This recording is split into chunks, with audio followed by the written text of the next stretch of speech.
Hey guys, Chris from Record Talk. So we're going to try to do the 2022 Jazz Final Tag. Tunes from the Man Cave put it up with 22 prompts. And just to be kind of funny, I'm going to do as many of the prompts as possible with 7-inch singles. Not going to be able to do it for every single prompt, but I was able to do it for several of them. So I'm taking a little bit of liberties with a couple of the questions in order to do so. So let's start. Number one, your favorite jazz find of 2021. All right, so this is not a 7-inch, it's a 12-inch Black Verve label. This is Oscar Peterson Trio with Milt Jackson, Very Tall. This is from 1962's Bop. Got Oscar on piano, Ray Brown bass, Big Finn on drums, and then joining the trio, Milt Jackson on the vibes. And the reason why I'm calling this my favorite find is because I found it for 50 cents. I liked that part of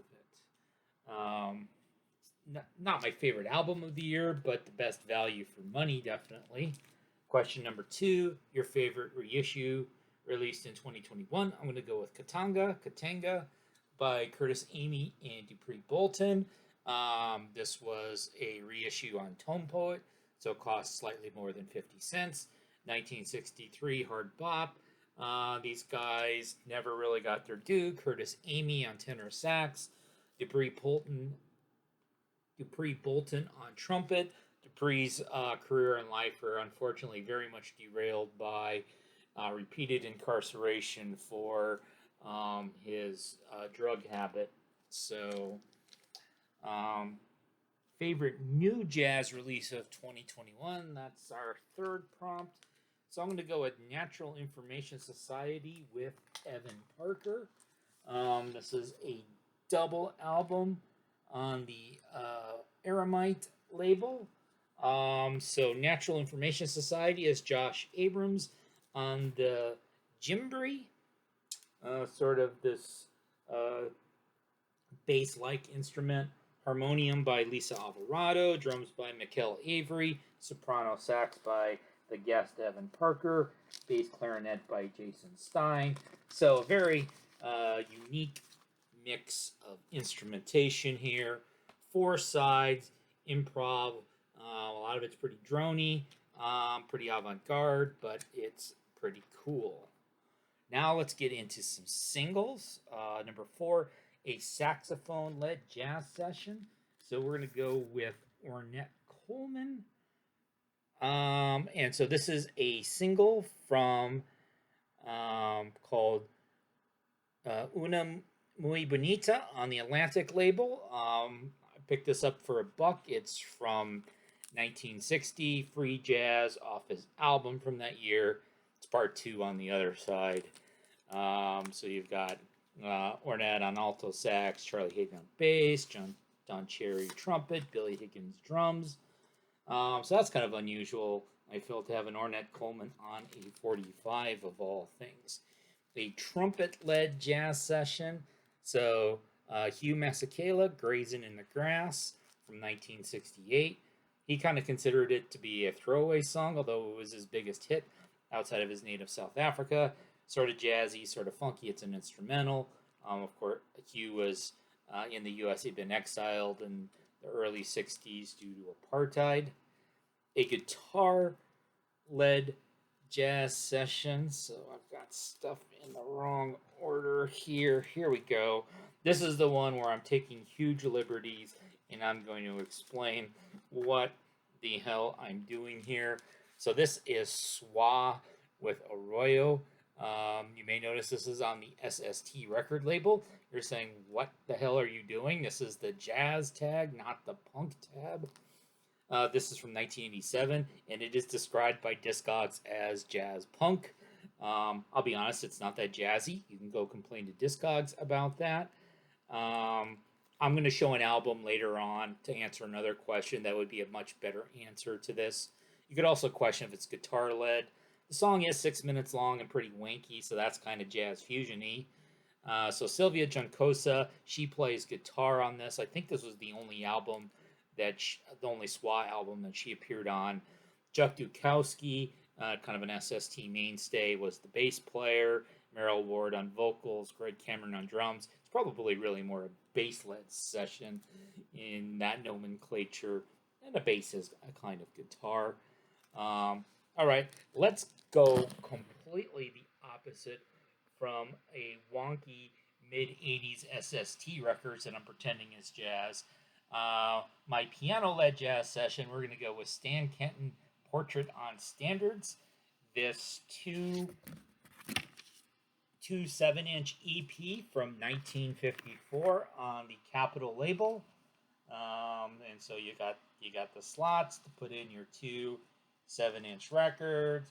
Here's all the other cool square stuff that you could order from Capitol Records. It's pretty big bandy. I know his work was kind of called progressive jazz in the late 40s, early 50s. Probably not really progressive by modern standards. It's kind of square. So where are we at? Number 8, an organ-led jazz session. Well, here I have a Blue Note 45, and this is another thing I found for $1. So this is Jimmy Smith, I Cover the Waterfront. You can see that the label on this one is kind of stained, unfortunately. The flip side, I Can't Give You Anything But Love, is in better shape. This was a song originally from 1956. This is a 1968 reissue on this single. And I'm going to pause. All right, I'm back. We'll pick up with number 9, a trombone or tuba led session. I couldn't do this with a 45. I believe this is the only record in my collection that qualifies. So Gretchen Moncour III with Africa Concepts. So he's the trombone player. And yes, he really is a trombone player. He's not a tuba player. And the album came out in 1969. This happens to be a 1980 reissue that I have. The reissue's on the Piccadilly label. I don't recall what the original label was from 69. A jazz fusion record. And I seem to not have a number 10. Let me see if I missed one. Yeah, I did miss a question on favorite jazz funk record. So I went ahead and pulled out Headhunter's Herbie Hancock. It's a pretty obvious choice from this, but I remember my parents had this record when I was a kid, and I remember it from when I was a kid. And then when I bought the album as an adult, I still played it, and I was like, oh yeah, I remember all of that. So I like Herbie Hancock. We might mention him a little bit more later. A jazz fusion record. I can do both a 45 and an LP here. So we're going to go with another gem from the parents' collection, Diodato from 1973. I think that's the same year Headhunters came out, if I recall correctly. Yes. And so, of course, we've got also Sprach Zarathustra by Richard Strauss, the 2001 music. CTI label, so I have it on a single, and I have it on an album. I got the album for $1. That was the same haul that I got that Oscar Peterson trio for 50 cents. An underappreciated album by an artist you love. I'm not sure if this actually qualifies as underappreciated or not, especially since, it did eventually come out on Tone Poet. I'm going to go with Bobby Hutcherson, Oblique. So, of course, he plays the vibes. And again, so Herbie Hancock, one of my favorites, is appearing as a sideman, as a piano. This was originally recorded in 1967, not released until 1979. Of course, this is the Tone Poet from a couple of years ago. A live jazz album, so we'll go with some Thelonious Monk here. This is the Palo Alto. So this was recorded at Palo Alto High School, October 27th, 1968. but wasn't released until pretty recently. So I've got the Vinyl Me Please version, Impulse, with the orange swirly vinyl. And so there you go for a live record. A super group album. And so we're going to go into the... I'll get that back in later. We're going to go into the AfroCuban realm, and we're going to pull out the Buena Vista Social Club from 1997. And so I would consider this bringing together all of these Cuban musicians together. I would consider that to be a super group. Number 15, a record by your favorite artist as a sideman. So lots of people could probably use this one. So we got Something Else by, we got Cannonball Adderley playing alto sax. Miles Davis is my favorite. Of course, he's a trumpet player. We know Art Blakey is another big favorite of mine on drums. And you got Hank Jones on bass and piano, and Sam Jones on bass. And it was mixing up the two Joneses. And so I'll come back with some more in just a second. Okay, the next couple questions, questions 16 and 17, my answers are pretty much interchangeable. Would work equally well for either. Number 16 is an album more people should know about. Number 17 is an album by an artist that should have been bigger. I think both these albums answer both of those questions. So an album more people should know about, I'm going to use this Black Jazz release from 1972. Henry Franklin, the Skipper. And so this is sort of your soul jazz. This label was around in the early to mid 70s. Henry Franklin was a bass player, with playing both electric and upright bass. An album by an artist that should have been bigger, from the same time period. This is on Flying Dutchman Records. I have a recent reissue.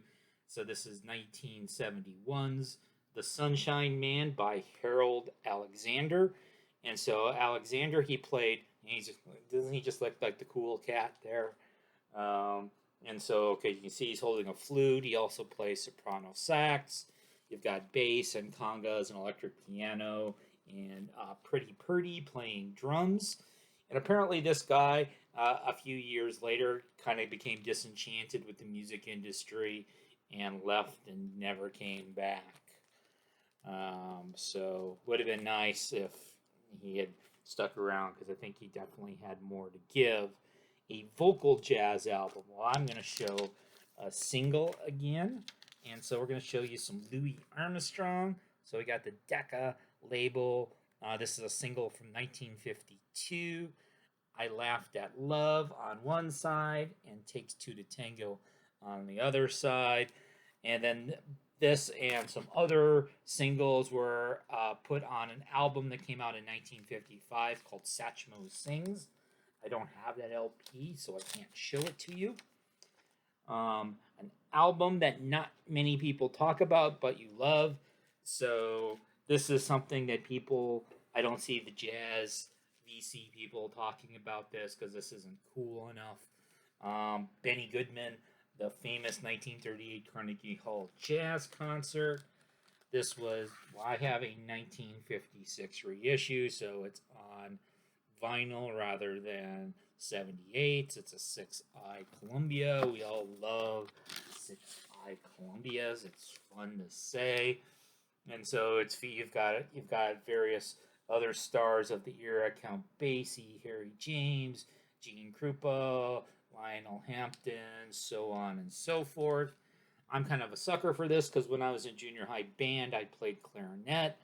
Mr. Jensen, who was my band teacher, was a huge Benny Goodman fan and loved to tell me about Benny Goodman. And I have a bit of a soft spot for Benny Goodman, even though I'm not usually listening to sort of this big bandy 30s and 40s sort of music. Where are we at? Number 20. Record you hope to find in 2022. Well, I'll say I already found it. So this is a single by the Delvon Lamar Organ Trio. So this single, they're a new band that's out. So you got Delvon Lamar for Show and Inner City Blues. This single from 2020 on Coal Mine Records. I have one of their albums as well. This is something I picked up recently. A new release, a reissue you're looking forward to in 2022. I guess I'm going to say the Bill Evans Trio 65 because I have it on pre-order. So I guess I'm looking forward to that. I think that's the only jazz record I currently have outstanding on pre-order. Your house is on fire. You have time to save one record. Which do you save? I'm going to say, does it have to be a jazz record? Oh, okay, it does. Okay, so I decided I'm just going to be quantitative here. I'm saving the jazz record with the highest median value on Discogs, and in my collection that happens to be Sonny Sharrock, Ask the Ages, 1991, Island label, recent reissue on red vinyl, $95 median value on Discogs. And so, of course, this would have been a much better answer to, let's see, it's a Vinyl Me Please exclusive. It's got a number stamped on it. That's very important. It has a number stamped on it. But what's more important is that Sonny Sharrock is playing guitar on this record. I think this was only a few years before he passed away with his sort of hard bop free jazz. And this obviously would have been a much better album to show for the guitar-led session question from earlier, rather than me tricking you by showing you a mid-80s SST record by SWA. And Steve Albini claimed that among the worst things a person could do was listen to SWA and be SWA. I don't know how Steve Albini feels about Sonny Sharrock, but I'm going to give Sonny Sharrock a thumbs up. So that's my 2020 Jazz Vinyl Tag.